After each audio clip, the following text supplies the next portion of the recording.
കൊല്ലത്ത് നടന്ന കുടുംബശ്രീ ബഡ്സ് കലോത്സവത്തിലെ മനോഹരമായ ഒരു കാഴ്ചയിലേക്കാണ് ഇനി.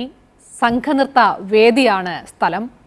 ആ വേദി കീഴടക്കിയ കുട്ടികളും അവരുടെ അധ്യാപകരും. ഭിന്നശേഷിക്കാരായ കുട്ടികൾക്ക് ചുവട് തെറ്റാതിരിക്കാൻ വേദിക്ക് പുറത്ത് ഈ അധ്യാപകരും മത്സരാർത്ഥികളായി മാറുകയായിരുന്നു.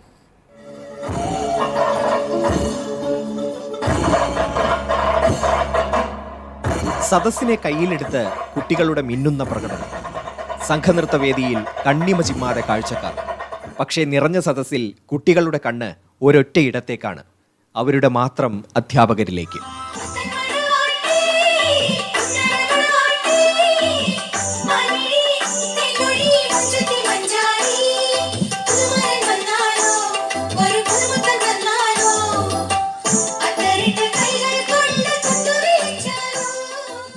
വലിയ പരിശീലനത്തിലൂടെയാണ് ഭിന്നശേഷിക്കാരായ കുട്ടികളെ അധ്യാപകർ ബഡ്സ് കലോത്സവത്തിന് പ്രാപ്തരാക്കുന്നത്.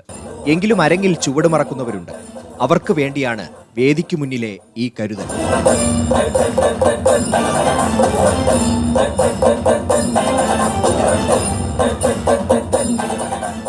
മാതാപിതാക്കളൊപ്പമുണ്ട്.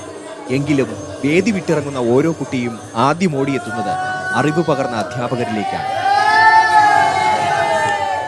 നമ്മുടെ മക്കളല്ലേ നല്ലോണം കളിക്കുന്ന നമുക്കുള്ള ഒരു കോൺഫിഡൻസ് ഉണ്ടായിരുന്നു. നന്നായിട്ട് പ്രാക്ടീസ് ചെയ്തിട്ടുണ്ട്, അതുപോലെ തന്നെ നന്നായിട്ട് ചെയ്യുകയും ചെയ്തിട്ടുണ്ട്. ചെയ്യുമെന്ന് പറഞ്ഞിട്ടുണ്ട് ടീച്ചറെ നമ്മൾ കപ്പടിച്ച് വരും എന്ന് പറഞ്ഞിട്ടുണ്ടായിരുന്നു. എങ്ങനെയുണ്ടായിരുന്നു കളിച്ചിട്ട്? അടിപൊളി. ഗുരുശിഷ്യ ബന്ധം ഇങ്ങനെയുമാണ്.